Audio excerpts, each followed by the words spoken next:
નમસ્કાર દર્શક મિત્રો, હું જપન શાહ, કાનમ એક્સપ્રેસ ન્યૂઝમાં આપનું સ્વાગત છે। જોઈએ આજના મુખ્ય અને મહત્વના સમાચાર। સુરતમાંથી આવી રહ્યા છે તાજેતરના મોટા સમાચાર। તેરા તુજકો અર્પણ થકી લોકોને પહોંચાડવામાં આવ્યા તેમના ચોરાયેલા માલ। સુરત રેલવે પોલીસ દ્વારા કરવામાં આવી અનોખી કામગીરી। રેલવેમાં મુસાફરી કરતા લોકોના સામાન અને મોબાઈલની ચોરી। અનેક મુસાફરોના મોબાઈલ અને સામાનની ચોરીની ફરિયાદ નોંધાઈ હતી, જેમાં એક મુસાફરના સોનાના 3 બિસ્કિટ ચોરાયા હતા, જેમાં રેલવે પોલીસ, જીઆરબી અને એલસીબીની ટીમ દ્વારા કામગીરી કરવામાં આવી હતી। તાત્કાલિક ધોરણે પોલીસે મોબાઈલ અને સોનાના બિસ્કિટ સાથે આરોપીને પકડી પાડ્યા હતા। 3 સોનાના બિસ્કિટ અને 58 મોબાઈલ શોધી કાઢવામાં આવ્યા હતા। તમામ મુદ્દામાલ તેરા તુજકો અર્પણ થકી લોકોને પરત આપવામાં આવ્યો। 45 લાખના સોનાના બિસ્કિટ મૂળ માલિકને પરત કરવામાં આવ્યા। 11 લાખથી વધુની કિંમતના 58 જેટલા મોબાઈલ ફોન પણ લોકોને પરત કરવામાં આવ્યા। આમ કુલ 56.99 લાખનો મુદ્દામાલ લોકોને પરત કરવામાં આવ્યો। રિપોર્ટર સાગર સોલંકી, સુરત। આજે સુરત રેલવે પોલીસ ડિવિઝન ખાતે તેરા તુજકો અર્પણનો કાર્યક્રમ રાખવામાં આવેલો છે। એમાં ગત માસ ચોરાયેલો 45 લાખ જેટલું મુદ્દામાલનો સોનું અને 67 જેટલા ફોન, જેની કિંમત આશરે 12 લાખ થાય છે। ટોટલ 57 લાખ જેટલું મુદ્દામાલને આજે પરત કરી રહ્યા છે।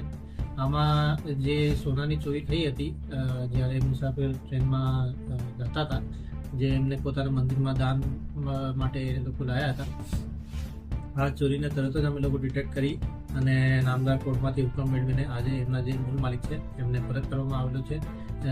અને એમાં ખૂબ જ ખુશની લાગણી પણ અમે જોવા મળે છે।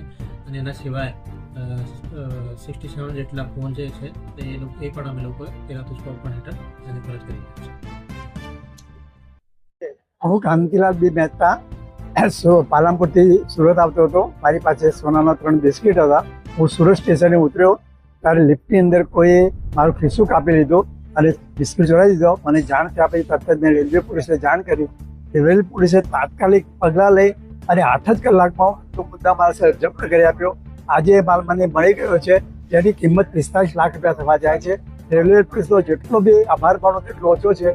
અમારો જૈન સમાજ બી તેમનો બહુ આભારી છે। રેલવે પોલીસે અમારો જૈન સમાજનું બહુ સારું કામ કરી અને અમને પરત અપાવ્યા છે। ખૂબ ખૂબ ધન્યવાદ railway police. Pragnesh Sarai advocate છું, સુરતમાં પ્રેક્ટિસ કરું છું।